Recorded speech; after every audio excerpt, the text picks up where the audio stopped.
Well, I thank you, Kathy and Scott, for making the time available first, and then for everybody else for making time to be here. So to start out, I just want to walk through a little bit of historical information. I think it's really important to understand the historical context of why a country like Nicaragua is the way it is today, and why it's necessary for us to do what we do, because it doesn't happen by accident. It's a long process. And again, as we're kind of walking through this stuff, if anybody has any questions or comments, I mean, please feel free to just interject. I'd rather it be a conversation rather than a monologue. I'm not particularly fond of monologues, so anybody has a comment or question, feel free to just jump in.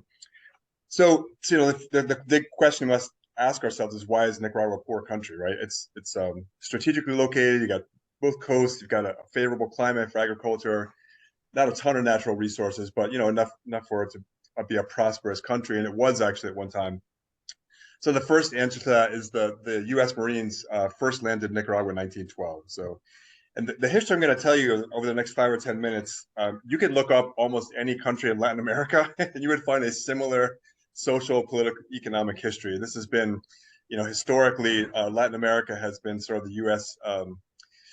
The backyard where a lot of foreign policy has created, some great lasting impact. So the Marines arrived here because if you look on a map, maybe I should have pulled up a map, but if you look at the location of the Panama Canal and you look a little further north to where Nicaragua is, Nicaragua has at the southern extreme is very narrow. It's a little bit wider than Panama, but it's quite narrow.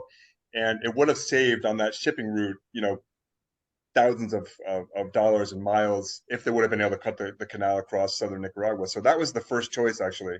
The Panama Canal was going to be built in Nicaragua, but they discovered, I think the Vanderbilts were the first one to research that the difference in elevation at that latitude between the Atlantic Pacific was too great to correct it with a system of locks. So it was moved south to Panama, but the Marines had a great interest in making sure that if there was ever a canal built there, it was a U.S. investment and nobody else in the world could touch it. So when there's U.S. intervention, things start to get a little bit wacky. So the Marines were there, and there were some puppet governments for a couple of decades, and then they pulled out in the 1930s. And as soon as the U.S. pulled out, a guy named Somoza, who was the head of the military, declared himself, president of Nicaragua, overthrew the government, and began what would be a 40-year dictatorship, who lasted up until 1979. And this again is sort of indicative of U.S. foreign policy. You might have heard this quote before, but FDR was quoted as saying of Somoza, "He might be a son of a bitch, but he's ours."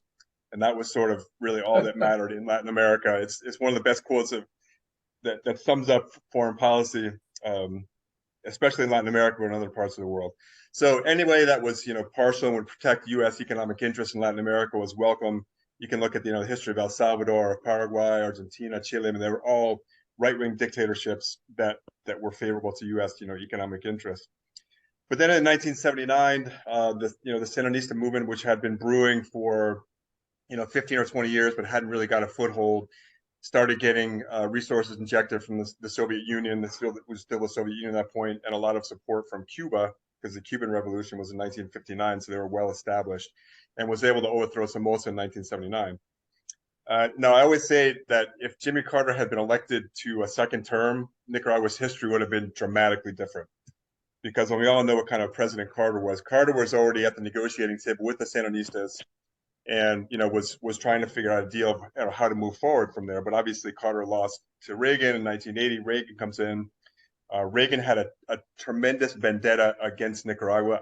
To this day, I can't really understand it. It seems like it was very personal, much more than just a Cold War threat and having a Soviet presence in the U.S.'s backyard. But he did everything possible to squash the Sandinista revolution. So I think all of us on this call are old enough to remember the Iran-Contra scandal.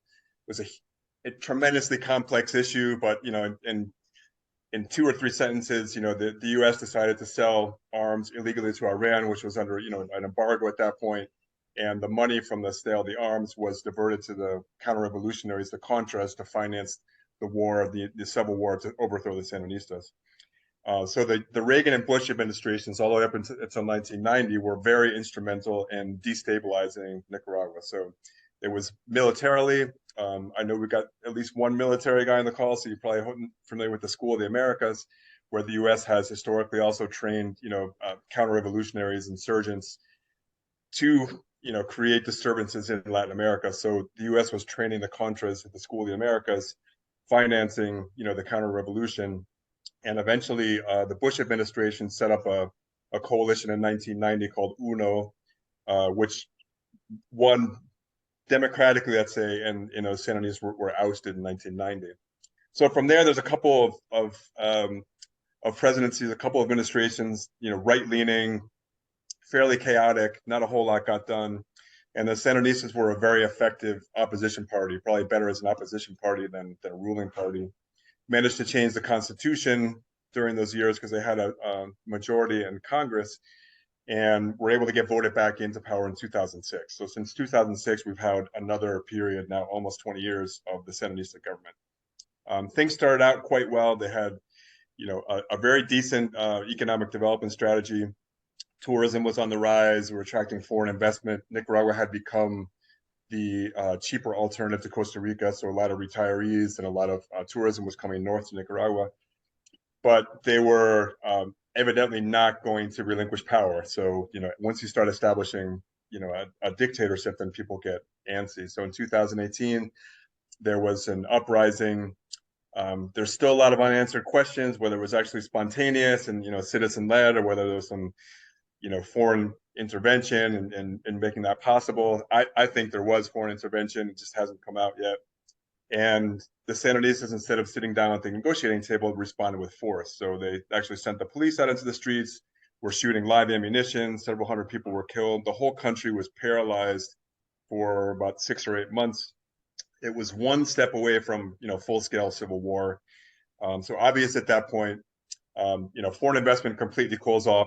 Almost all the foreigners, bailed on the country. Tourism grinds to a screeching halt.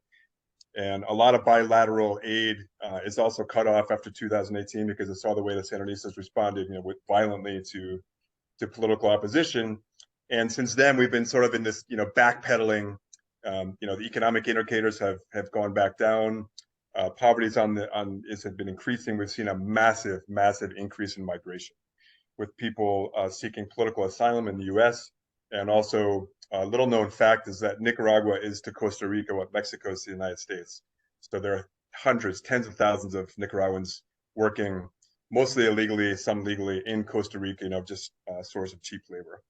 So I tell you all this because I understand it's important to understand sort of the structural reasoning behind poverty, right? Because Nicaragua, by all means, should not be a poor country.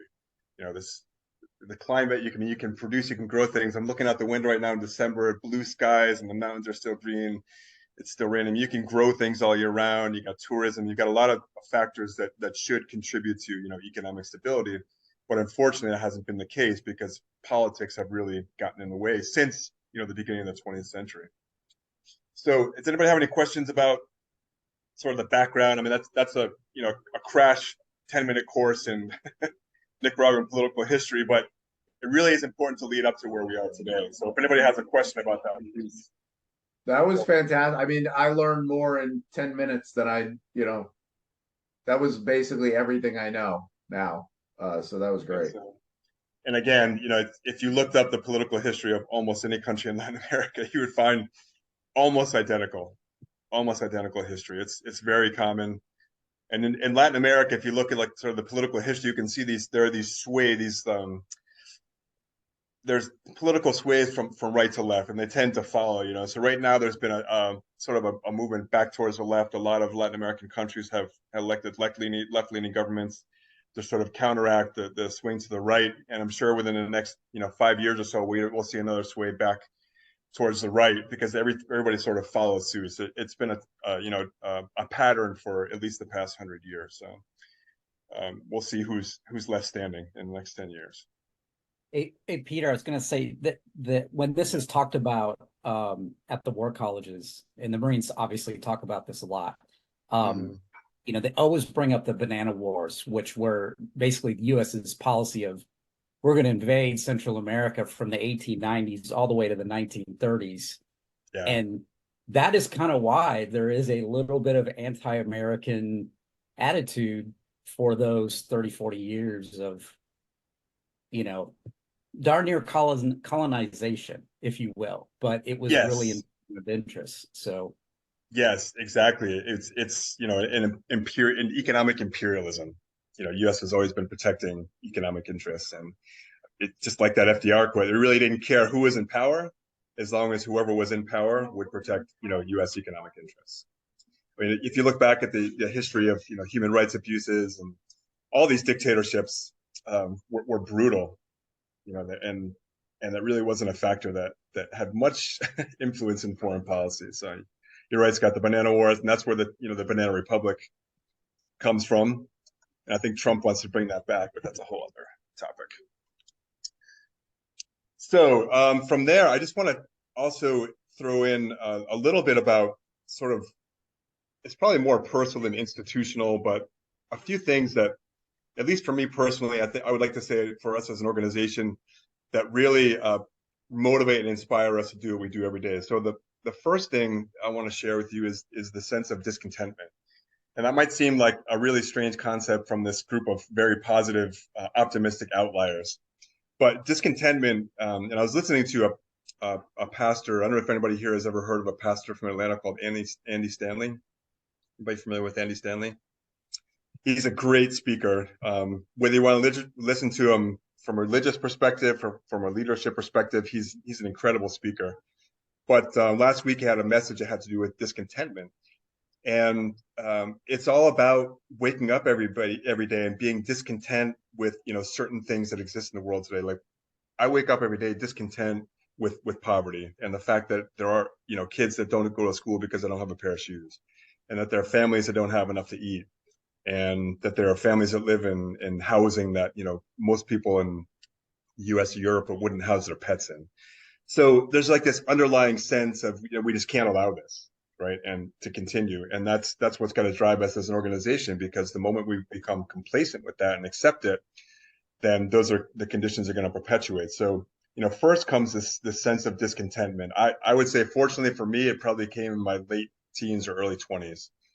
I started out working mostly with environmental organizations until I met a friend who basically said to me, you can't expect people to think about the environment and trees if they don't have enough to eat. And so I made a radical shift in my own activism and work at that point. And over the years, I found a way to tie the two back together. Social justice with environmental justice. But it's true. I mean, you've got to really focus first on people's basic needs, and that discontent when people don't have those needs met. The second factor that really has motivated me for many, many years, I had some friends when I went to college in Virginia that had been growing up Quaker, and they taught me about the concept of bearing witness, which I've looked it up a lot, and I haven't exactly been able to find information about the conversations we had back then, 25 years ago, whatever. But the concept of bearing witness, basically, they describe it to me as if you bear witness to an act of injustice, you have a moral responsibility to act. And poverty is a tremendous injustice. So the fact that we witness it every day, and that's why I loved, Scott, the I think it was the October challenge of helping folks out there living on the street, because you see that, and every day when I'm in the U.S., I mean, the homeless situation just blows my mind, because it's something that we unfortunately do not experience here to that level. But you see those people, but most people don't see them, right? And you're bearing witness to injustice on the streets every day, and we should feel a moral responsibility to act. Everybody to the degree that they can. Now, I think a lot of people tend to look at huge problems like poverty and homelessness and say, "Oh, that's so big, and I'm one person, and I'm not rich, and I can't, so I just won't do anything because it's a problem I can't fix."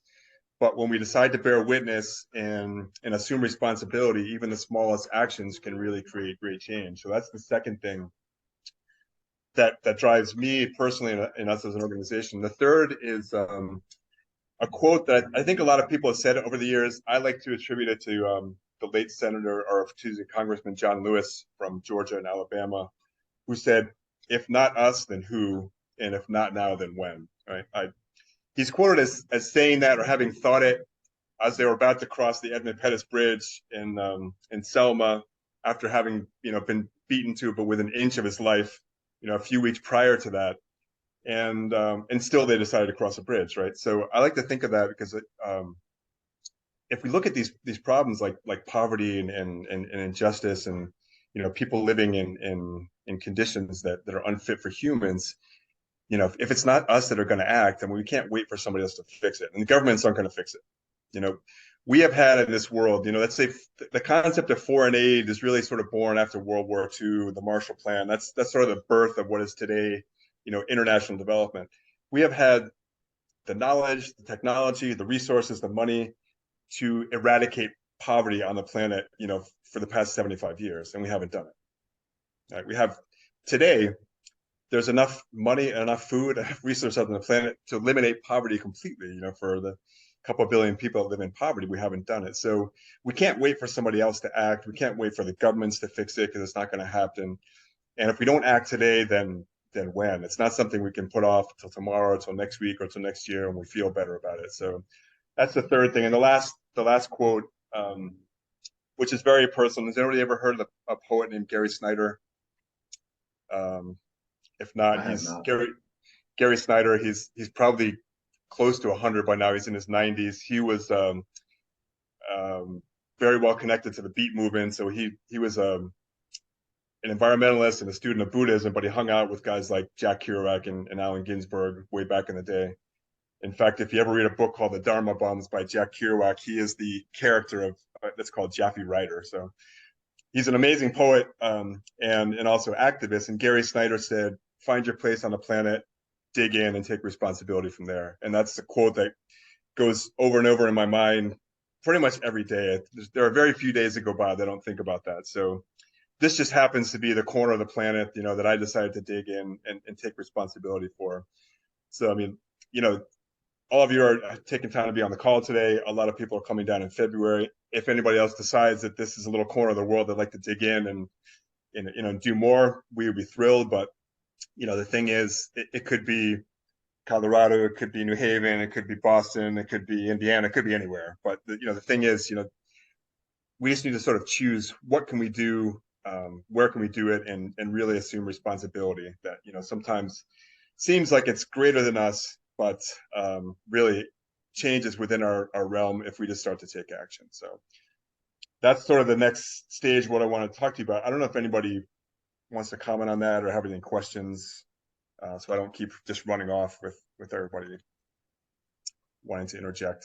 Any questions about that or anything anybody would like to add?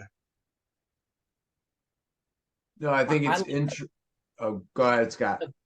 I was just saying, I love that quote, Peter, because we talk about these problems are so massive, but I think that activates all of us to say, well, the power is in the crowdsourcing of this. If we all did our little 1 square mile of digging in, can you imagine that? I mean, that's very inspirational.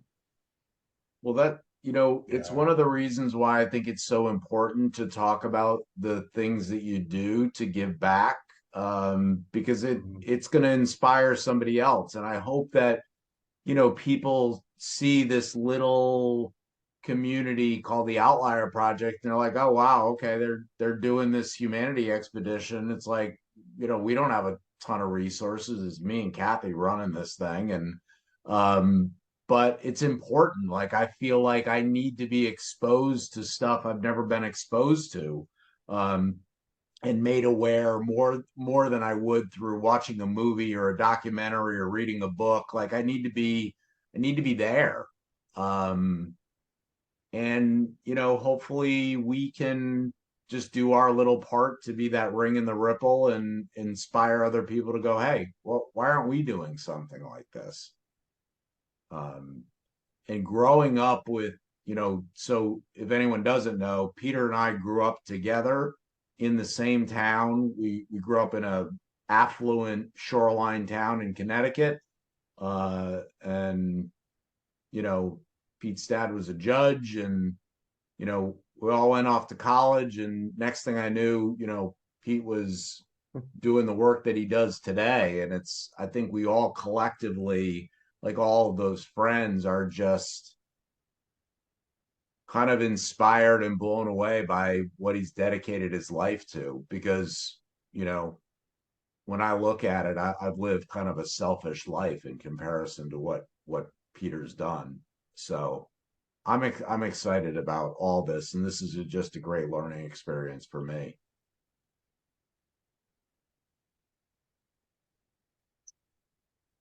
Oh, thank you. I appreciate that. I mean, it's just most days I wake up and I can't believe I actually get paid to do what I do.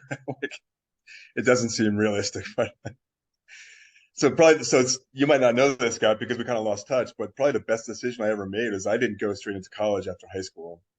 Like you said, my dad was a judge. He was a Republican, very conservative judge, and I was hitting that rebellious stage. So I basically didn't go to college just to like, and spent a couple of years just getting in trouble and roofing houses and smoking dope and doing stuff I shouldn't have been doing, and then decided, that it was time to get back and do something worthwhile. And fortunately, I had a great mentor. I have an uncle who lived in Virginia, so I moved to Virginia and got out of that, very unhealthy environment where I was living.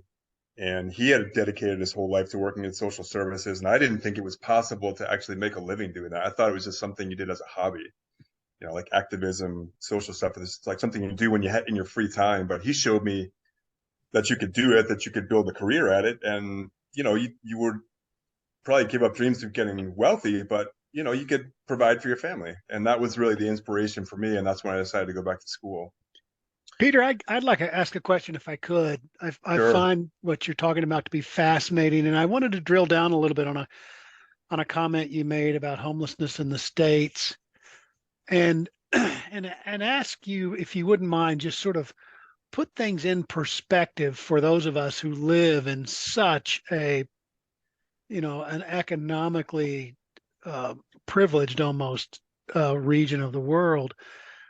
Because I was struck by the juxtaposition. You said, people live in houses there that we wouldn't put our dogs in, and then you commented that homelessness is not a problem is not the problem to the extent in your region as it is in our region here.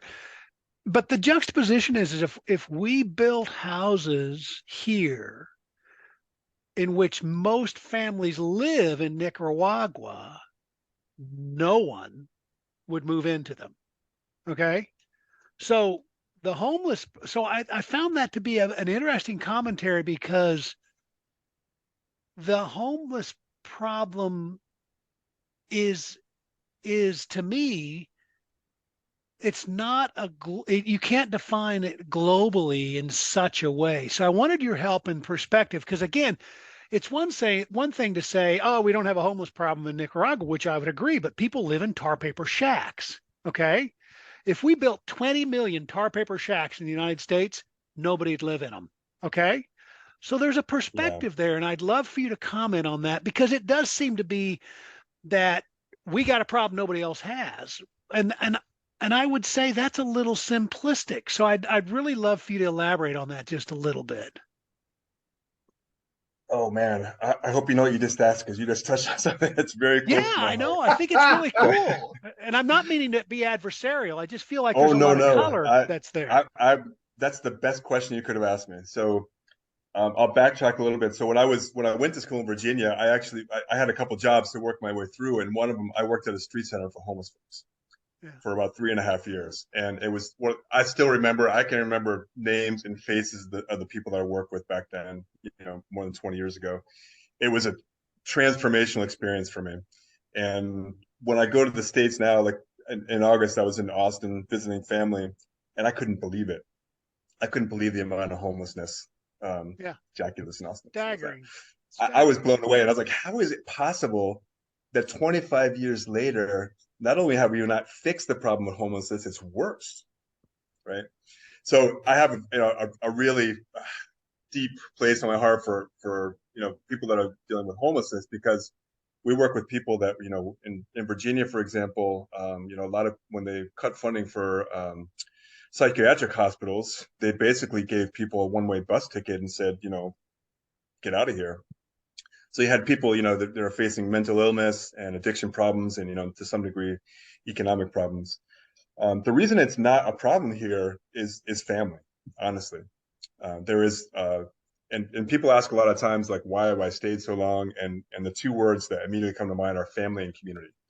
But there are people here that live on the streets. They either have severe addiction problems and usually coupled with mental illness, right? There are those cases where you could get somebody like that into a shelter or something, they wouldn't even stay, right? So there are people that live on the streets, but it's minimal, and that's because the extended family, even without having adequate conditions, will just absorb people, which is why it's not a problem. Now, for me personally, I was working with homeless folks when I came here for the first time in the 90s. I think it was 94 as a volunteer. And I was so blown away by the depth and the breadth of poverty that's why I decided, to find a way to come back here and stay, because homelessness is a huge problem. And I know there are differing opinions on it in the States. It's a complex issue. But the reality is there's a certain safety net of social services available. They're private services and they're public services. They're not ideal, and they certainly don't fix the problem, as we're all well aware, but there are a certain amount of services that people living on the streets in most places in the United States can access. And that's just not the case here. It's gotten better here in terms of social service provision, but still inadequate, to deal with the conditions of poverty and hunger and things like that people face here. So if it weren't for family and community structures, there would be more homelessness. But I think in the U.S., and we might all have differing opinions on this, but I would make the argument that the family unity and the sense of community has been diminished, if not lost, in certain parts of the United States. There's not still that focus on. You don't have multi-generational households for the most part. Like here, there are hardly any old folks' homes. Yeah. What do you call them? Like nursing homes. There are hardly any, and they're really only for elderly people that have no family at all, that are completely abandoned, right? So I have to tell you, I love this comment, and you don't know how much I appreciate what you're doing, because I'll be quiet after this and mute myself, but I think many people in higher economic, socioeconomic in areas like the United States, Western Europe, et cetera, believe it's a financial problem. It's a income inequality problem. It is a resource problem, when in fact, and it's a complex issue, but a huge component of it is the destruction of the family and the destruction of obligations to our own kin.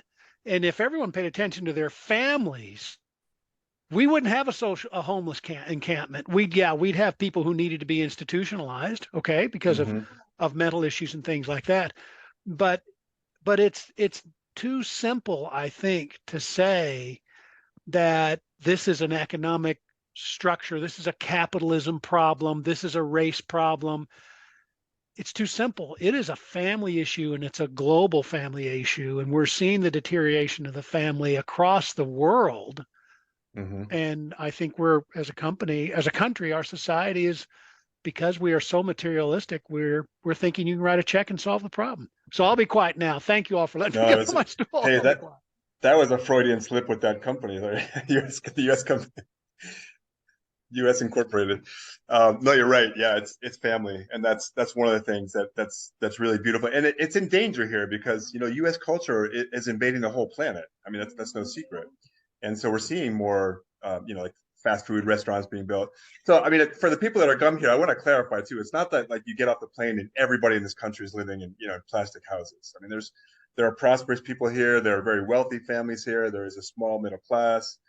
I mean, you could circulate in certain parts of Managua, and it looks like maybe a rundown suburb of Miami. So it's not that everybody lives like that, but in countries like this, there's a higher percentage of people living in conditions of extreme poverty than in most places, like in Nicaragua's case, and almost anywhere in the Western Hemisphere except for Haiti.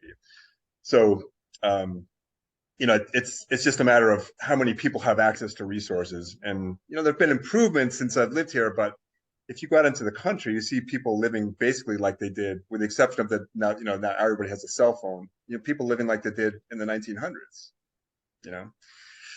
So no, I appreciate those comments, Frank, because it does come down to family and community. And that's, a lot of what our focus is as an organization is building, strengthening family and community, making sure that does not deteriorate too much. Does anybody else have anything to add in before moving on to the the next part about what we actually do. We talked a lot about why, but now it's time to get into what we actually do. All right, I'll just keep running off at the mouth and please stop me at any point. So I've had 3 long-term positions since I've lived here. I've lived in Nicaragua for 25 or 27 years, something like that. This organization right now, Outlier, I actually was working at a different organization and met the people from Atlanta that set up a 501c3 around 2007 or 8.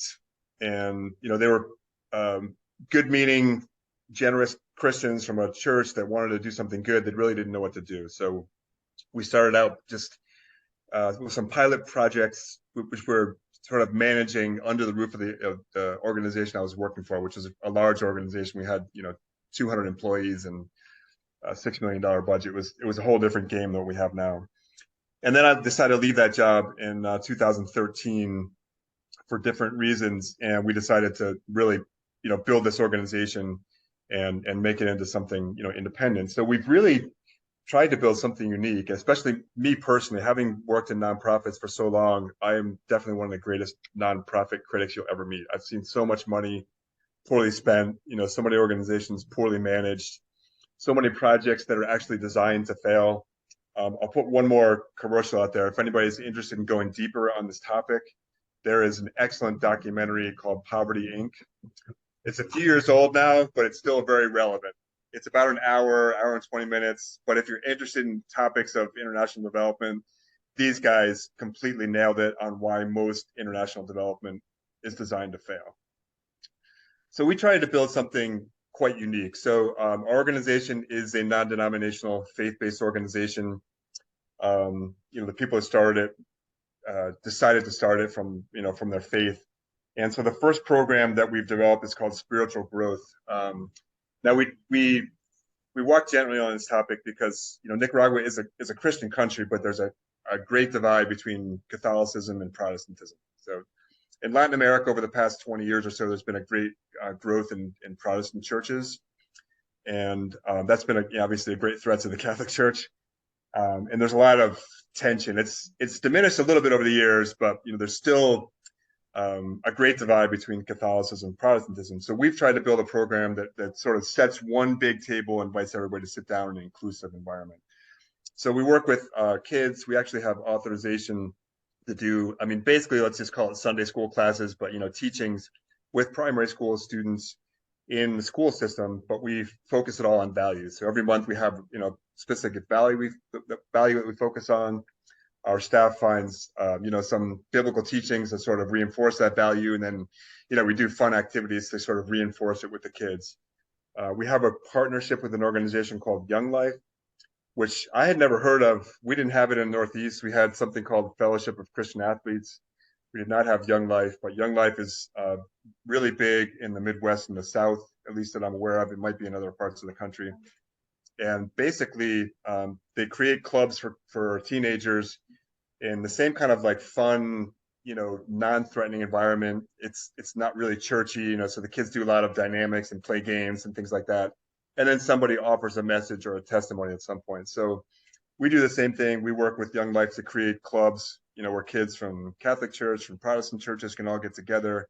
They have a lot of fun. It's a safe, clean environment for kids to hang out in. And then somebody will offer, testimony or a message during the meeting.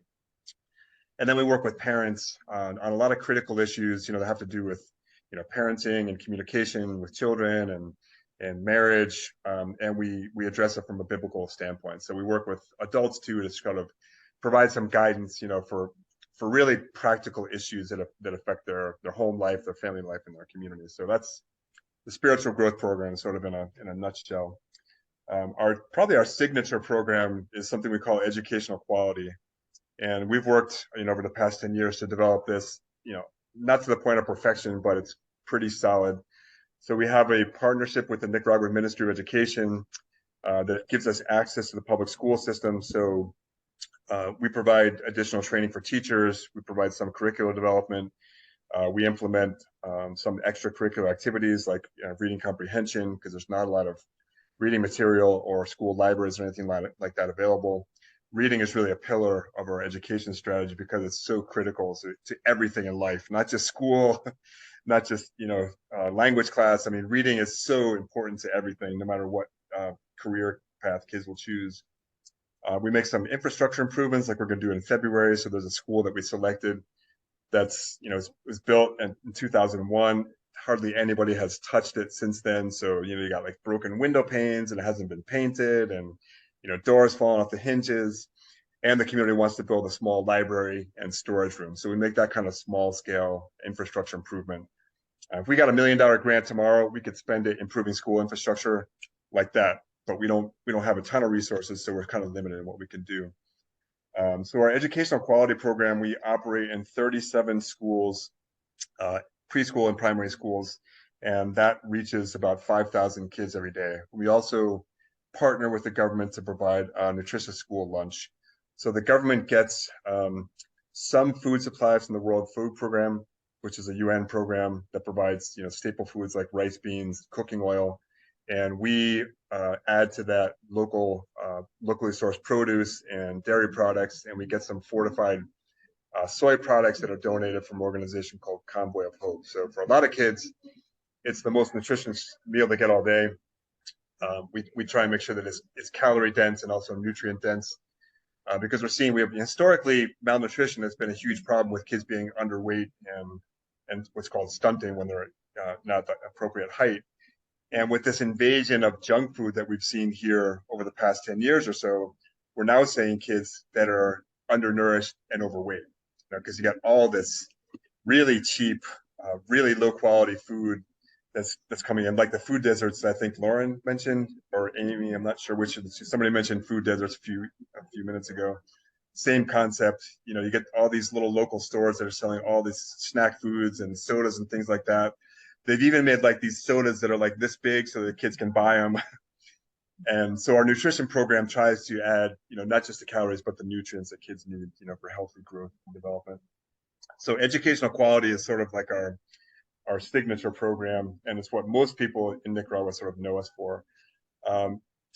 With that, because we started improving the quality of primary education so much that we got a lot of the kids to stay in school through 6th grade. So Nicaraguan education system is preschool through 6th grade is primary, and then high school is 7 through 11. So there's one extra year of high school, but one less year, in the whole public education system.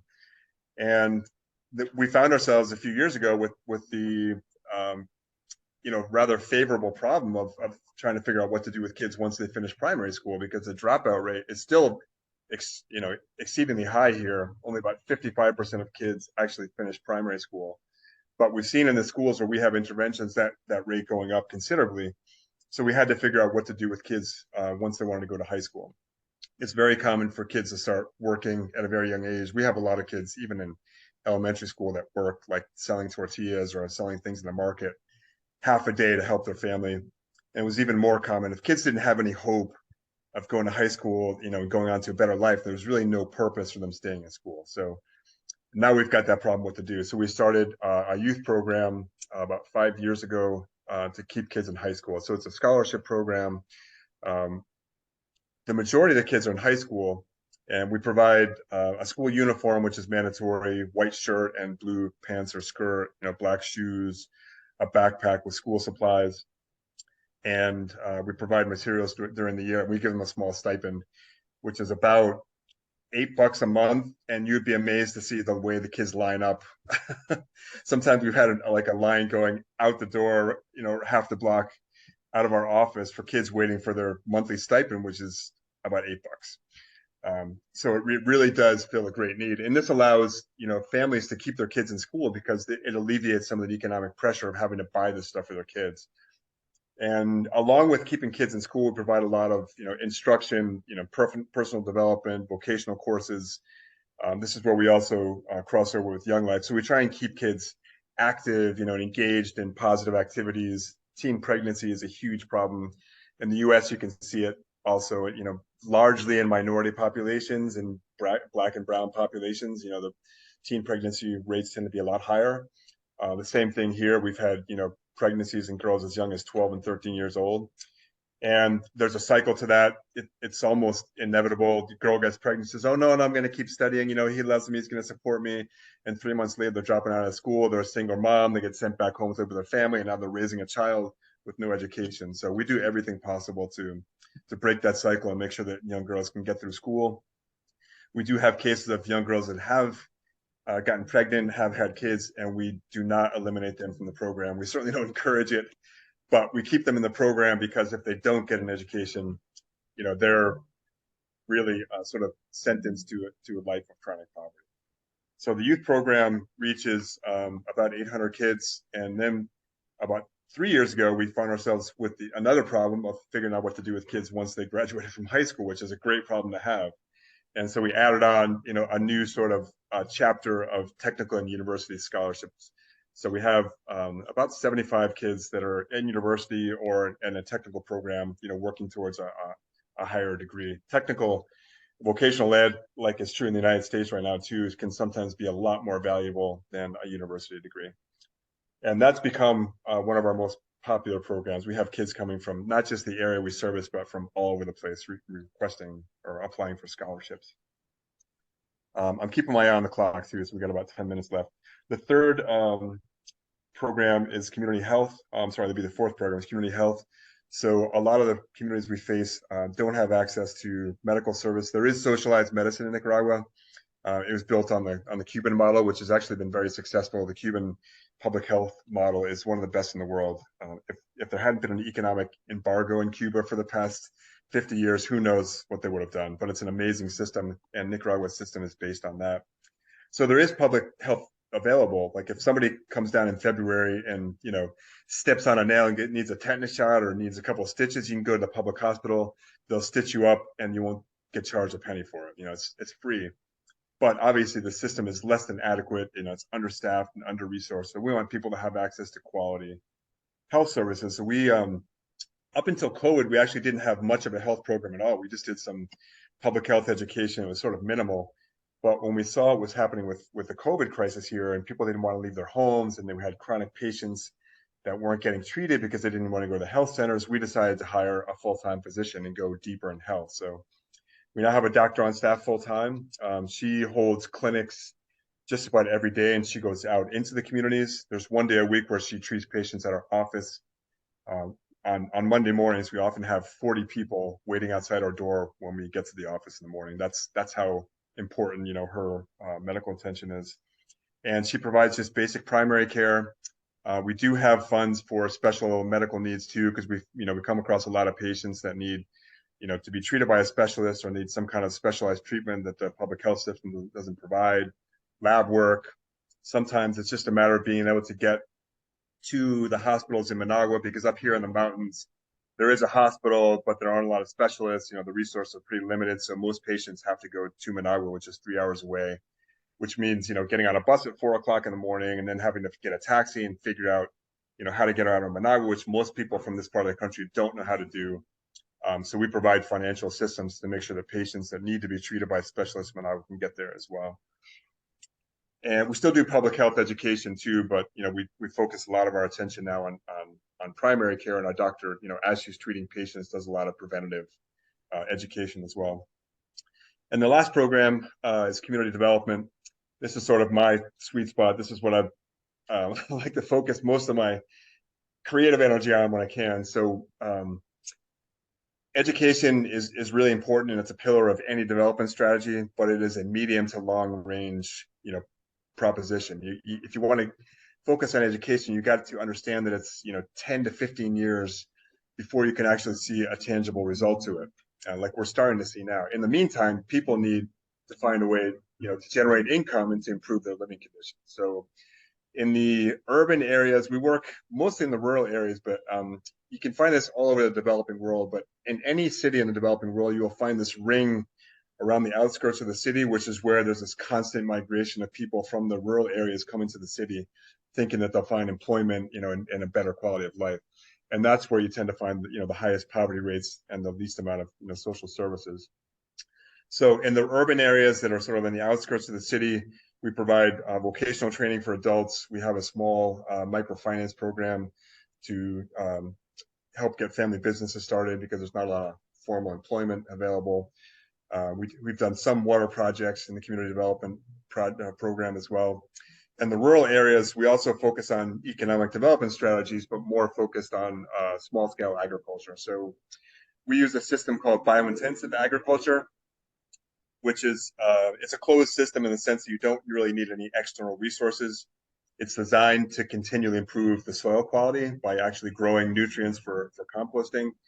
And how can I explain this? Because we get a little bit fanatical about it, but you can actually produce more food per square foot than almost any other system that I've ever seen on the planet. It's sort of an offshoot. It's not an original idea. There's the French intensive system and permaculture, a lot of different systems that are very successful. And there's a guy in California named John Jevons who put this together into the biointensive system where you can actually prepare your soil and on a small plot of land produce more food than I've ever seen produced in any other system. So we train families with this technique, and we also couple that with something that's called food forestry, where we reforest, but we use primarily fruit trees so that people are taking back forest areas, which contributes to soil and water conservation, as well as pulling carbon out of the air, but you're also providing a source of food and or income by growing fruits. So it's not an ideal environmental restoration tool because we need to also include local indigenous hardwood species as well, which we do to a lesser degree, but it does provide a source of income or food for the family. And then also in community development, two more things, then I'll shut off. We provide fuel efficient stoves. We install a couple hundred a year of the stoves. It reduces smoke in the home by almost 100%. Exposure to smoke in the home is one of the leading health risks in the developing world anywhere you go. It's carbon monoxide poisoning constantly every day. So we provide a $200 stove that eliminates almost all the smoke and also reduces firewood consumption by about 50%. And the last thing we do is called a rain harvesting system because there are a lot of communities have very limited access to water. Water shortages are common almost all over the country. And it's too deep in the mountains to drill a well and much too expensive for us. We'd have to, drop $100,000 into drilling a well for a population, of a couple hundred people, which for us as a small organization is just not feasible. But we know it's going to rain a certain number of months a year. The rain patterns, like anywhere in the world, have gotten somewhat erratic, but we know it's going to rain at least a few months a year. So it's a system that attaches to the roof of the home, like a lot like people use in the States, rain barrels for watering the garden, but this is for household use. So it captures the rain, directs it, straight to a sanitary tank, and then people can use it for, cooking, cleaning. We provide a filter too, so if they want to drink it, it's safe for drinking. And it doesn't solve 100% of the water problem, but it solves a significant, amount of the access to water. So that's what we do. And, first you heard why we do it. So I know we're getting close to 12, which is why I'm trying to speed it up. But if anybody has any questions, open mic. So I don't know if everyone on the call knows, like Lauren is a new member. So we are doing a humanity expedition to Nicaragua in February. We can take about 20 people. It's, I think, $720. That is meals, lodging, transportation to and from the airport, translator, you name it. It does not include your flight there, which, is going to vary for everybody. But it's a relatively, inexpensive event. And I think it'll be life-changing. So we've got a really good group going. And I can't wait.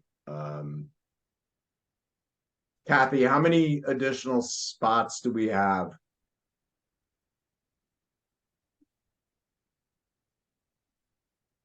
Well, she's looking that up. Can I ask a quick question? Sure. It's good to see everybody. Hello. Thanks you, Peter, for sharing your heart with us and your mission. It's really inspiring. And I'm very much looking forward to going. And so I'm wondering if we're having a separate call that talks a little bit more about the logistics. I know I received the information from Kathy that's kind of got the overview and then some travel awarenesses. So I was just wondering, because I'd like to touch base and potentially coordinate some travel, like when are people, there's only so many flights I imagine that go from Miami to, to Nicaragua. So if there's a group that's signed up that we may have a separate kind of logistics call with, I'd be interested in that too.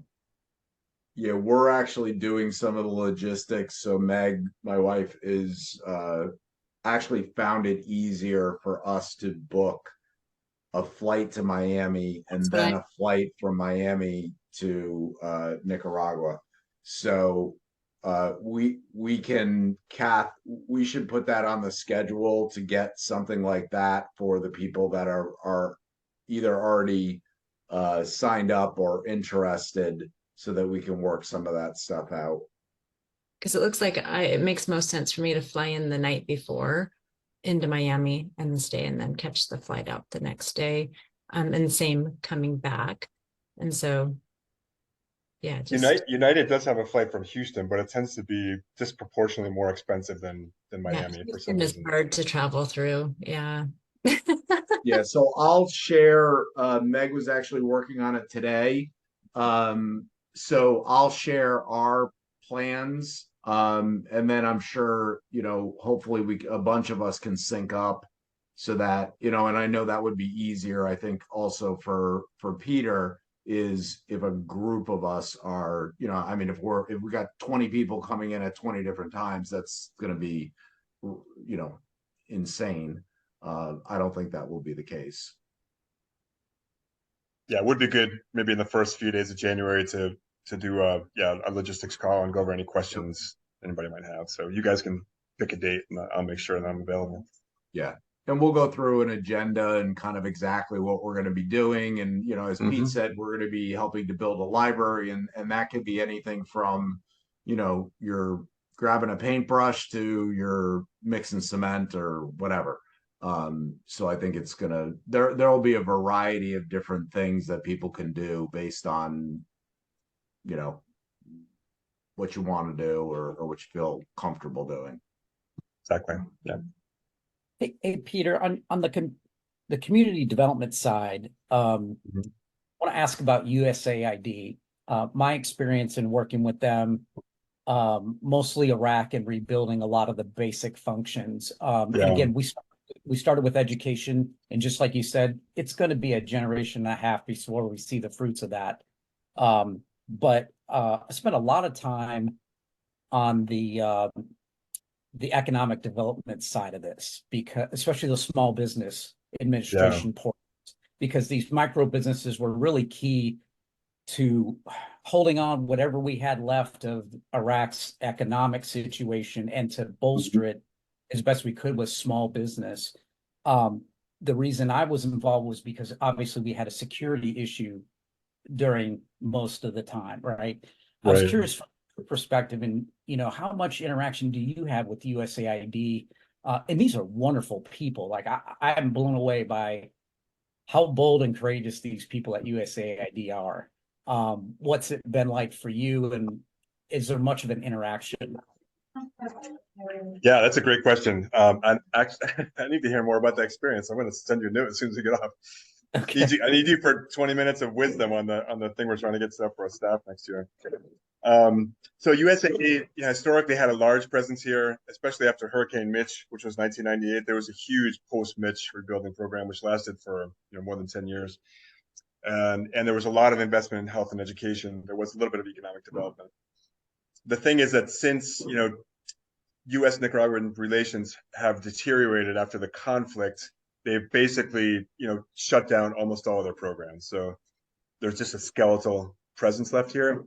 The organization I used to work for before this job, we worked very closely with USAID. We got a lot of U.S. government grants, mostly through Washington. The office here, the delegation, doesn't have a lot of grant-making authority, but they would oversee the grants that we get approved from Washington. So it can be very effective.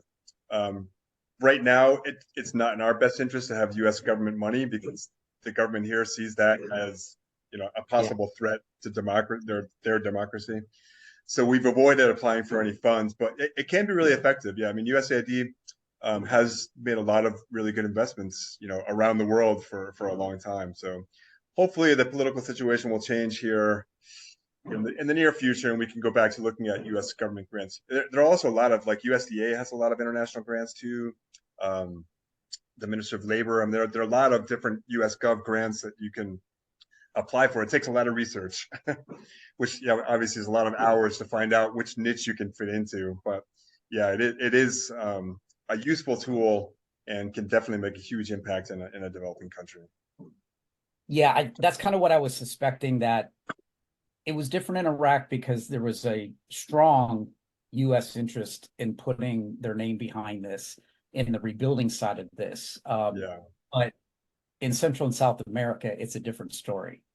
Pick a country, it's a different diplomatic situation. So, I was hopeful that it wasn't still a bad thing to have a stamp of U.S. on anything like that, but yeah, right now it's a little risky. Yeah. Okay. Yeah. But for many years, I mean, USAID had very large multi-million-dollar health and education programs. Also, the DEA had a large program on the Atlantic coast. Nicaragua is not a drug-producing country, but it is a fueling stop on the way. So we see a lot of drugs coming from the south, refueling on the Atlantic coast of Nicaragua and then heading north. So the DEA has actually had a pretty strong presence on the Atlantic side for quite a while too. So there are funds there, but it's just a matter of timing and a little bit prudent. Any other questions or comments or suggestions? I mean, one thing, like we talked about criticism on the call on Wednesday, and we are always very open to criticism. I mean, we want to continue to grow and improve as an organization. So I don't have any problem with anybody poking holes at what we do and finding things that we can do better. I mean, when you go through the list of the initiatives you have, I can't even fathom having that many significant initiatives. Yeah, I don't think you're going to hear a lot of criticism. Our staff can't either. I still got that U.S. mentality of always wanting to like grow and be a little bit bigger, and sometimes our staff's like, "Really, we're going to take on more?" Yeah, no, but you got a lot. It's that moral obligation that you feel like, God, you see a problem. It's like housing is the next big thing I want to overcome, and we don't build houses right now. That is my next big goal, is to find a way and find the funds to build houses. Curiosity about passion... that, Pete. No, go ahead, Shannon. Go ahead, Scott. No, please, go ahead, Scott. No, it's just your passion's infectious and it's inspiring. I mean, it's incredible. So, I have a curiosity about that. As Scott mentioned, you guys have so many initiatives that you've got to fund all of them. So when it comes to, as you're managing that prioritization, do you find that there are certain initiatives that you're fully funding and then others get left behind and maybe are less prioritized? Or are you finding yourself just trying to fund all of them, even if it's just a little bit? How do you manage that? Yeah, there are definitely things that are left on the table. Like this year, for example, we did not find funding for the rain harvesting systems, which is a fairly large expense. It's a big cash outlay. So we're working on a big project with some Rotary clubs in Wisconsin right now, but it'll be next year. So that, for example, was put on ice this year. We did not have a chance to fund any of that. So some of the things are program expenses that we make sure, like education, nutrition, and healthcare, we make sure that that's funded first. And then things like water systems and stoves and loans kind of take a second tier. So if there's not enough money left over, in the end, we do have to prioritize. So you're absolutely right. And one thing that we haven't, we don't get enough grant money right now. And a lot of those kind of projects are more easily funded by grants than by individual giving. So that's something that we need to expand on. So as we're talking to people, are there a project or two that we could speak to more deeply and say, this is a project we'd really like to fund and maybe are having trouble, or might make a personal connection for someone? Yeah, so I'm conscious of the time, so I'm fine on time because today's a holiday. But if anybody has to go, I completely understand. So one of the things that I think has always been sort of an attractive way to get people involved is the scholarship program. In fact, I've been hearing about Robert Hamilton Owen from Scott and Catherine, everybody out for months now. I hadn't had any personal contact with him. I posted something the other day about scholarships, and because I had him in my contacts, he responded immediately, sent in a $300 check to fund the scholarship, and then we exchanged some messages. And I got on a call with him the other day, and you guys can imagine. I mean, the conversation. He has all these experiences to share. He used to come to Nicaragua quite a bit, through some missions, and so the scholarship I think was sort of like the way to get in, because we don't do like a lot of that back and forth letter writing. What was that movie with Jack Nicholson where he had like this sponsored kid? Everybody see that? I can't remember what it's called, but those kind of relationships can get a little bit funky when there's child sponsorship. So we kind of minimize it, but we can present a donor with a profile in a photo. This is a student. This is Juan, and he's going to his first year of high school, and he lives in such and such a community, and there's a personal connection, and it's $300 for the year or $25 a month. It's sort of an easy way to get people in, and a personal connection, because we can provide very personalized information. Our program is not so large that we have enough staff power to crank out profiles and make sure that people know exactly where their donation is going. So that's a big one, and that's a large item on our budget. That's about $100,000 or more a year, just off the top of my head. So that's something that we can definitely build out over the next few months. Awesome. Thank you. Yeah, I think there's so many opportunities for us. One of the things that I think could be effective is, like you mentioned, the stoves are about $200. Like if I think because it's so tangible, I just think people are more apt to say, here's $200 because I know it's going to a stove, and I don't need to know who the family is and all that, but I know I know it just it makes it more real. And then maybe we have a goal of it's X stoves or scholarships or whatever the case may be. I just think that would be effective within our community and outside of the community. I think Yeah, when you we can always come up with a. Go ahead. Oh, I was just gonna say $8. $8 a month, and kids are standing in how much would you for $8? I mean, that's perspective right there. Yep. Yep. Peter, when you look at waiting. healthcare, oh, sorry, please. No, go ahead. When you look at healthcare, are you No, able go ahead. to, You're good. Go ahead.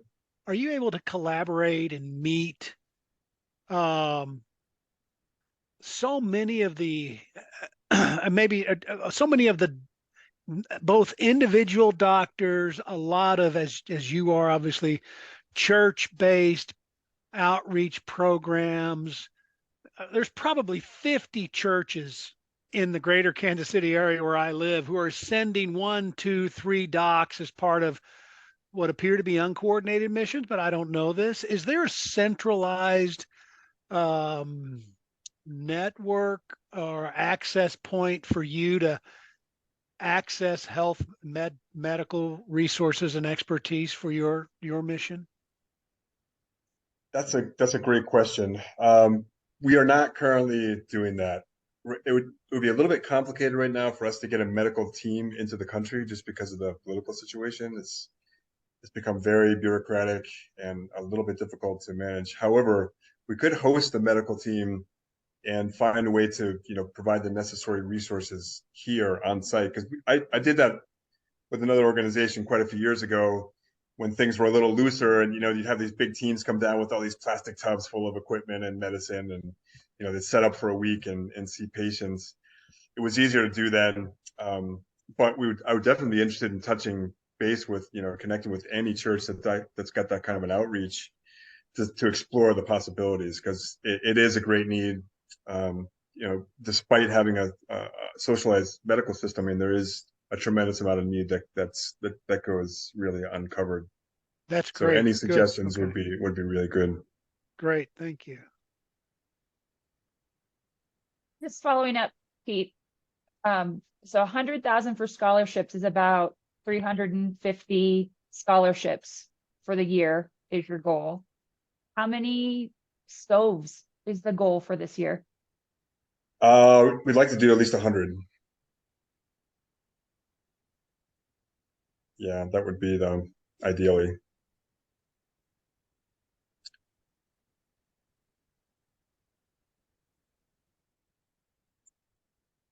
Thank So you guys. that's I've got to jump to another call, but Pete, this has been unbelievable.